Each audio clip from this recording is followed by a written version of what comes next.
आजचा व्हिडिओ तुमच्या आयुष्याला एक नवी आणि सकारात्मक दिशा देणारा ठरू शकतो. कारण लवकरच एक असा अत्यंत दुर्मिळ आणि महासंयोग चालून आलेला आहे, जो कित्येक वर्षांनी येतो. होय, 21 मे 2026 रोजी पवित्र अधिक मासात, ज्याला आपण पुरुषोत्तम मास देखील म्हणतो, वर्षातील सर्वात मोठा आणि शुभ मानला जाणारा गुरुपुष्यामृत योग येत आहे. ज्योतिषशास्त्रात या संयोगाला अमृतसिद्धी योग म्हटले जाते. आजच्या या व्हिडिओमध्ये आपण जाणून घेणार आहोत, हा योग कधी सुरू होणार, कधी संपणार, याचे महत्त्व काय, या दिवशी कोणते उपाय केल्याने तुमच्या घरात सुख, समृद्धी आणि अखंड लक्ष्मीचा वास राहील. त्यामुळे व्हिडिओ हा खूप माहितीपूर्ण आहे, त्यामुळे शेवटपर्यंत नक्की पहा. चॅनलला वरती नवीन असाल तर चॅनलला सबस्क्राईब करायला विसरू नका. कमेंटमध्ये जय माता लक्ष्मी लिहायला अजिबात विसरू नका. आधी आपण हे समजावून घेऊया की हा योग इतका खास का आहे.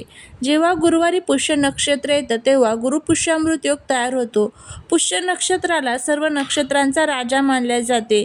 या नक्षत्रावर देवगुरू बृहस्पती म्हणजेच गुरु आणि शनिदेवाचा प्रभाव असतो आणि त्यातल्या त्यात यंदा हा योग अधिक मासात येत आहे.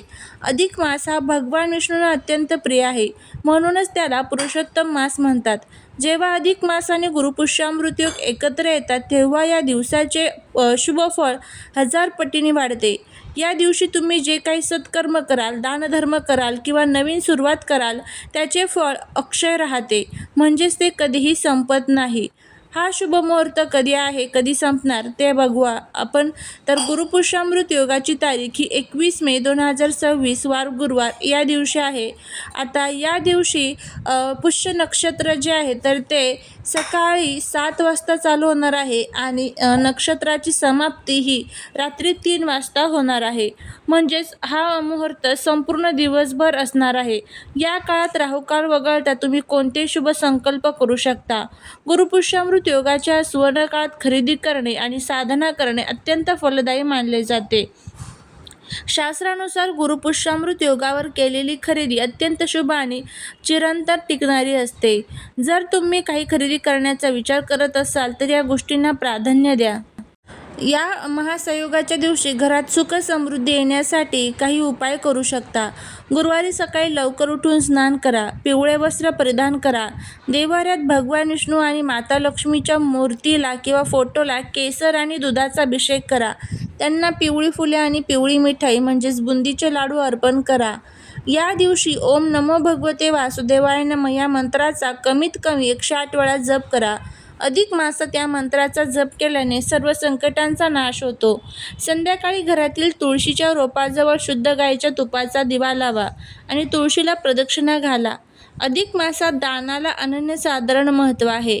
21 मे रोजी गरजू लोकांना पिवळे धान्य, ज्यामध्ये चण्याची डाळ, केळी किंवा पिवळे वस्त्र दान करा.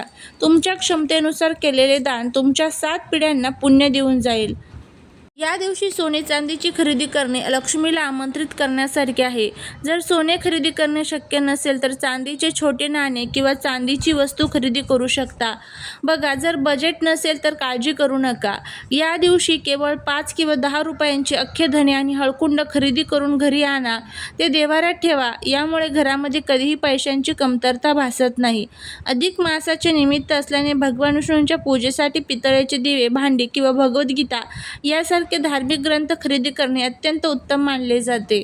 या गुरुपुष्यामृत योगावरती तुम्ही काहीच नाही केले तरी चालेल, पण घरी आपल्याला ही एक वस्तू घेऊन यायची आहे. तर ती वस्तू कोणती आहे, तर या दिवशी आपल्याला 11 कवड्या, ज्या पिवळ्या कवड्या असतात बघा, तर त्या घरामध्ये खरेदी करून आणायच्या आहेत. सोने चांदीचे भाव बघता आपल्याला ते सोने खरेदी करणं इतकं शक्य होत नाही, पण सोन्यापेक्षाही मौल्यवान ह्या काही वस्तू आहेत ज्या आपण घरामध्ये आणू शकतो. त्यामध्ये धने असतात, हळकुंड असतात, झाडू असतो. ही जी लक्ष्मीकारक प्रतीक असणारे वस्तू आहेत ना, तर त्यासुद्धा तुम्ही तुमच्या घरामध्ये खरेदी करून आणू शकता. यामुळे सुद्धा माता लक्ष्मी आपल्यावरती प्रसन्न होतात. आता आपल्याला यासोबतच घरामध्ये काही प्रभावी असे उपाय देखील करायचे असतात. या दिवशी केलेल्या उपायांचं, केलेल्या सेवेचं फळ जे आहे तर ते आपल्याला अत्यंत जास्त प्रमाणात मिळत असतं. कारण हा जो दुर्मिळ संयोग जुळून येत आहे, जो शतकांमध्ये एकदाच येतो, गुरुवार, गुरुपुष्यामृत योग आणि त्यातच अधिक मास, जेव्हा हे तिन्ही शुभयोग एकाच दिवशी येतात तेव्हा ब्रह्मांडातून सकारात्मक ऊर्जेचे ऊर्जेचा प्रचंड वर्षा होत असतो. आजचा व्हिडिओ अत्यंत महत्त्वाचा आहे. जर तुमच्या आयुष्यात संकटांचा डोंगर कोसळलेला असेल, शत्रूंनी तुम्हाला हैराण केले असेल किंवा तुमची अशी एखादी इच्छा असेल जी अनेक वर्षांपासून अपूर्ण आहे, तर आजचा व्हिडिओ फक्त आणि फक्त तुमच्यासाठी आहे.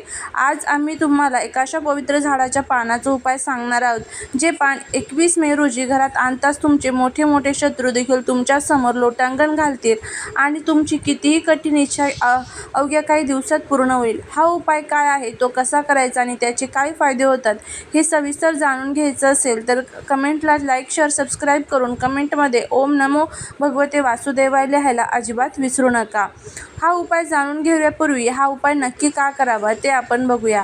ज्योतिषशास्त्रात 27 नक्षत्रांमध्ये पुष्य नक्षत्र हे नक्षत्रांचा राजा मानलं जातं. जेव्हा हे नक्षत्र गुरुवारी येते तेव्हा त्याला गुरुपुष्यामृत योग म्हणतात. अधिक मास हा भगवान विष्णूंचा महिना आहे आणि ज्याला आपण पुरुषोत्तम मास म्हणतो. या महिन्यात केलेल्या उपायांमुळे पितृदोष, दारिद्र्य आणि कुंडलीतील सर्व दोष दूर होतात. 21 मे रोजी या संयोगावर जर आपण उंबराच्या झाडाचा म्हणजेच औदुंबर वृक्षाचा उपाय केला तर साक्षात भगवान दत्तात्रय आणि माता लक्ष्मीची कृपा प्राप्त होते. उंबराच्या झाडामध्ये साक्षात नृसिंह भगवान आणि दत्तात्रेयांचा वास असतो. नृसिंह भगवानांनी हिरण्यकश्यपू या महाशत्रूचा वध उंबराच्या चौकटीवर म्हणजेच उंबऱ्यावर बसून केला होता. म्हणूनच या झाडाच्या उपायाने शत्रू कितीही शक्तिशाली असला तरी तो तुमच्यासमोर नतमस्तक होतो. तुमच्या प्रगतीतील सर्व अडथळे दूर होऊन तुमची कितीही कठीण इच्छा असेल तर ती पूर्ण होण्यासाठी मदत होत असते. तर हा उंबराच्या झाडाचा उपाय कसा करायचा आहे ते आपण बघूया. 21 मे गुरुवारी तुम्हाला घरात कोणते पान आणायचं आहे, कोणता उपाय करायचा आहे ते आपण बघूया. तर सकाळी लवकर उठून स्नान करा, स्वच्छ कपडे परिधान करा. त्यानंतर उंबराच्या झाडापाशी जा. झाडाला हात जोडून प्रार्थना करा की हे औदुंबर देव, मी माझ्या इच्छापूर्तीसाठी आणि संकट निवारणासाठी तुमचे पान घरी घेऊन जात आहे. मला आशीर्वाद द्या. झाडाची विधिवत पूजा करा. गंध, फुलं, अक्षता अर्पण करा. त्याचबरोबर झाडाला एक दिवा लावा, प्रदक्षिणा मारा आणि त्यानंतर हे पान घरी घेऊन जायचं आहे. त्या झाडाचे उत्तम, कुठेही फाटलेले नसलेले स्वच्छ आणि ताजे पान तोडून घरी घेऊन या. लक्षात ठेवा, पान स्वच्छ धुवून कोरडे करून घ्यावे. आता तुमच्या घरातील देवघरासमोर बसा. एका तांब्याच्या किंवा चांदीच्या ताटात ते उंबराचे पान ठेवा. त्या पानाच्या वरच्या भागावर हळद आणि पाणी एकत्र करून किंवा चंदन आणि श्री किंवा स्वास्तिक काढा. त्या पानाच्या मधोमध 1 रुपयाचे नाणे आणि 1 अख्खी सुपारी ठेवा. जर तुमची शत्रुपीडा जास्त असेल तर त्या पानाच्या बाजूला 1 लवंग आणि 1 कापूर ठेवा. आता डोळे बंद करून तुमच्या मनातील जी काही इच्छा असेल किंवा जो काही शत्रूंचा त्रास असेल तर तो दूर व्हावा अशी भगवान विष्णू आणि दत्तात्रयांकडे प्रार्थना करा आणि ओम नमो भगवते वासुदेवाय या मंत्राचा 108 वेळेस जप करा. मंत्र जप झाल्यानंतर तो कापूर आणि लवंग देवघरातच जाळून टाका. याने घरातील नकारात्मकता आणि शत्रूची नजर संपून जाईल. पूजा संपल्यानंतर ते उंबराचे पान, त्यावर ठेवलेले नाणी आणि सुपारी एका पिवळ्या किंवा लाल रंगाच्या लहान कपड्यात बांधून त्याची पोटली तयार करा. ही पोटली तुम्ही तुमच्या घराच्या तिजोरीत, पैशांच्या ठिकाणी किंवा तुमच्या घराच्या मुख्य प्रवेशद्वारावर आतल्या बाजूने बांधून ठेवा. हा उपाय अत्यंत प्रभावी आहे. 21 मेच्या या महासंयोगावर तुम्ही हा उपाय केला तर तुमच्या घरात कधीही पैशांची कमतरता भासणार नाही. उंबराच्या पानाच्या प्रभावामुळे घरात येणारी प्रत्येक नकारात्मक ऊर्जा दारातच नष्ट होते. तुमचे शत्रू जे तुमच्या पाठीमागे कारस्थाने करतात ते स्वतःहून शांत होतील आणि तुमच्यासमोर लोटांगण घालतील. कितीही कठीण किंवा अशक्य वाटणारी इच्छा असेल तर ती पूर्ण होण्याचे मार्ग मोकळे होतात. हा उपाय पूर्ण श्रद्धेने आणि विश्वासाने करा. विज्ञानाच्या युगात राहूनही आपल्या अध्यात्मातील या उपायांचे महत्त्व अगाध आहे.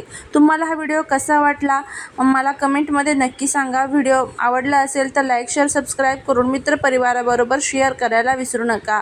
भेटूया पुढच्या एका छानशा नवीन व्हिडिओसोबत, एका नवीन माहितीसोबत. तोपर्यंत सर्वांना श्री स्वामी समर्थ. धन्यवाद. श्री गुरुदेव दत्त.